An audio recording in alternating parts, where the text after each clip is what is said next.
to the rescue, the case of the porpoising Nova. As you can see in the video, this fine Nova didn't have a slight stumble. It had the mother of stumbles and hesitation. It would be enough to be able to put yourself through the windshield if you weren't fastened down.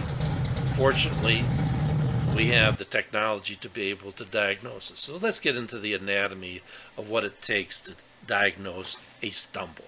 So let's take a look at some of the contributing factors. First, we want to take a look at the engine design, ignition performance, the matching of the powertrain components, as well as fuel and timing. As you can see, the Nova is not performance challenged. After the initial rollout, the vehicle picks up, accelerates, demonstrating that the components, as far as engine design, ignition, and also gear ratio, seem to be performing very satisfactorily. So if your normal driving technique happens to be a 3500 sidestep with the clutch, there's really no repair that we need to address on the Nova.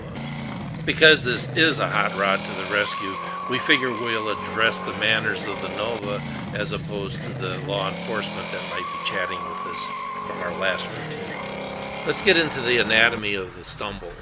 What we're going to do is run the Nova on the dyno.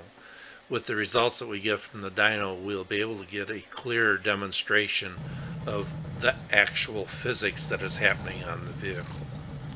From the graph on the dyno, we'll be able to take a look at the torque that is being transmitted to the rear wheels.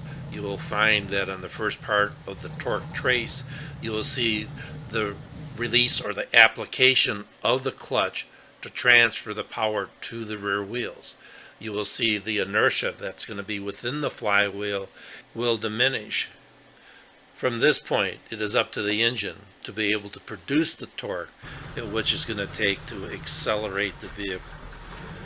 We now are going to use the torque graphing that's on the chart to be able to help us identify the increases and decreases of the power output of the engine. With the EMS software, we now are able to identify many different conditions that are occurring at the same time that we are driving this vehicle on the dyno. This will help us in the diagnostics of where to go to repair such a problem.